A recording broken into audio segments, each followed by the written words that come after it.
మొత్తం Vijayawada embarkation point నుంచి 720 మంది వెళ్ళామండి. అంతకు మునుపు ఎంబార్కేషన్ పాయింట్ హైదరాబాదే ఉండేది. మన ఆంధ్ర వాళ్ళందరూ హైదరాబాద్ నుంచి వెళ్ళేవాళ్ళం. కానీ విజయవాడ నుంచి వెళ్తే మనకి సబ్సిడీ అమౌంట్ ఇస్తున్నారు. ఫ్లైట్ టికెట్ డిఫరెన్స్ వస్తుంది, 70,000 డిఫరెన్స్ వస్తుందండి విజయవాడకి హైదరాబాద్కి. ఆ రకంగా గవర్నమెంట్ సబ్సిడీ ఇస్తుందని చెప్పేసి మేము విజయవాడ నుంచి వెళ్ళాం. కానీ 2023లో 80,000 ఇచ్చారు, 2024లో 60,000, 3 లక్షల లోపు ఉన్న వాళ్ళకి 3 లక్షల పైన ఉన్న వాళ్ళకి 30,000 ఇస్తా అని చెప్పి జియో పాస్ చేశారు.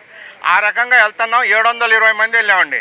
కానీ సబ్సిడీ ఇవ్వలేదని లాస్ట్ టైము 2025లో చాలా తక్కువ మంది, 75 మంది, అసలు ఒక్క ఫ్లైట్లో కూడా నిండలేదు.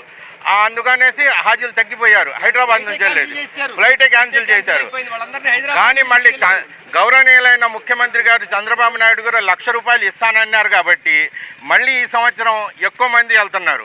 మేము ఆశించింది ఏంటంటే చంద్రబాబు నాయుడు గారు గవర్నమెంట్ వచ్చింది, మాకు ₹1,00,000 ఇస్తారు, లేదు కనీసం 60,000 శాంక్షన్ చేసిందైనా ఇస్తారనుకున్నాం.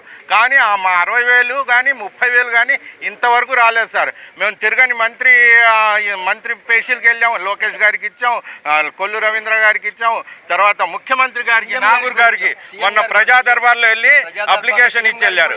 అది ఏమవుతుందంటే కాగితం ఏమవుతుందంటే గోడ కొట్టిన బంతిలాగా మాకు మళ్ళీ తిరిగి మీ సమస్య ఫలానా డిపార్ట్మెంట్కి పంపించాం, పరిష్కారం అయిందా లేదా, అయితే 1 నొక్కండి, లేకపోతే 2 నొక్కండి, లేకపోతే మళ్ళీ పెట్టండి, ఇలానే వస్తుంది. కానీ మాకు పరిష్కారం అనేది జరగలేదు సార్.